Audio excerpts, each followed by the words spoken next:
Hi everyone, today I'm kit bashing my own Iron Father model. I'm an Iron Hands fan, so if you want to make your headless Ferrus Manus comet, go ahead and drop it in the comments below along with a like on this video. Currently, GW has only made a single Iron Father model for 40k, which is the Iron Father Pharaohs. And while I think he does look cool, his servo arm always makes me think of Toy Story.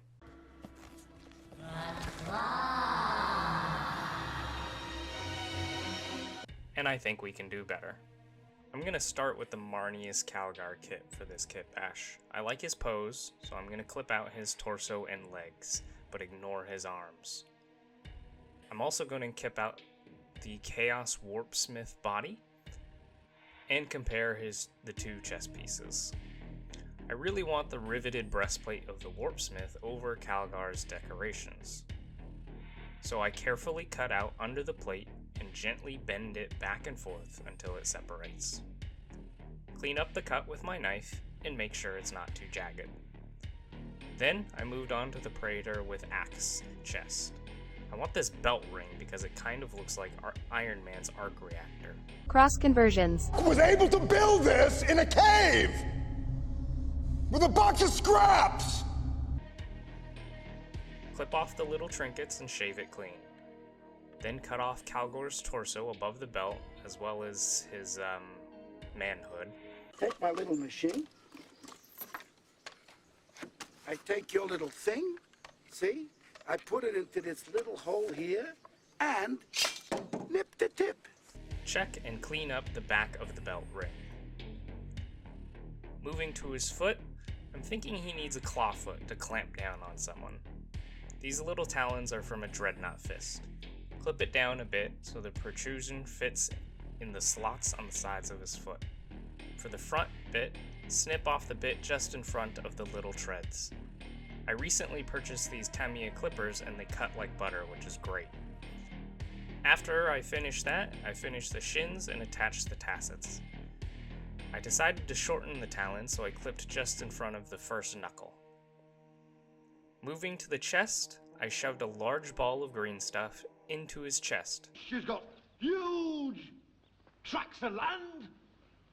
Using a sculpting tool, I shaped it to fit the general shape. It wasn't quite enough, so I shoved even more green stuff to fill this gap. Again, using a tool to smooth it out, it should be easy to glue the belt buckle under the chest and to the crotch.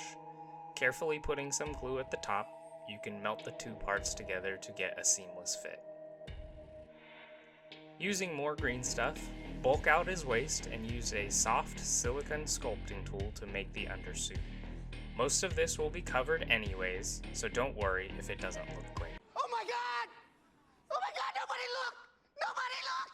Nobody look! Nobody look! Nobody look! Nobody look! Using some tweezers, carefully push some thin wire up under the chest piece to represent wires and cabling in his stomach.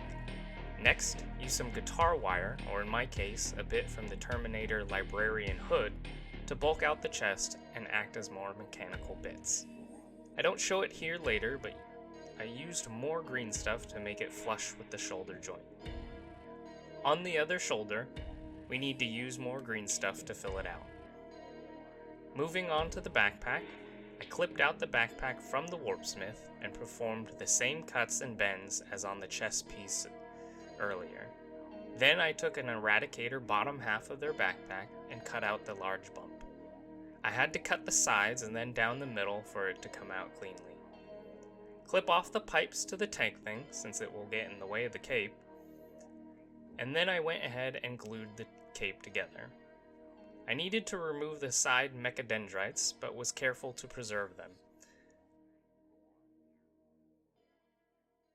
Clean up the inside for a better fit.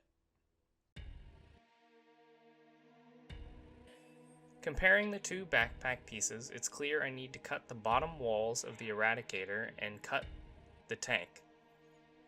So cut and clean up the area where the angle slants in.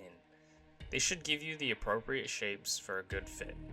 You may need to fill the sides with some green stuff if it doesn't fit perfectly. Then you can glue the mechadendrites back in.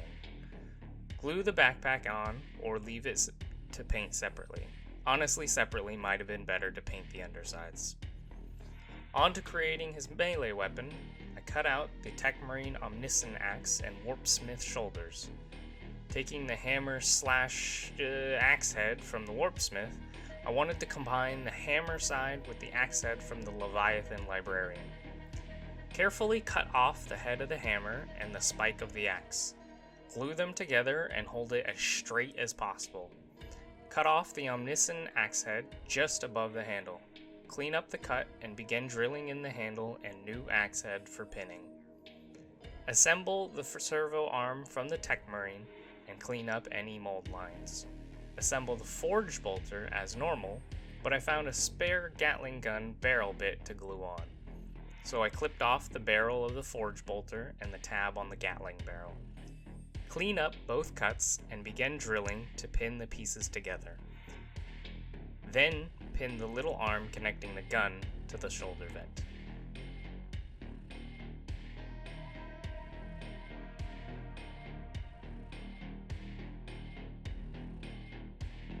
Now I want the mechadendrite from the techmarine. I cut off those loose cables on the backpack and glued the mechadendrite to it and around the pistol hammer, much like a Western gunman about to quick draw. Like I said, on the count of 3. 1, 2, 3. Last steps are to glue on the hammer arm and the other arm with a mechanical hand. Glue a Mark III helmet, which is personally my favorite helmet. Feel free to add on any trinkets or more cabling for a more mechanical feel. Or take it in your own direction. Either way, here's what I ended up with.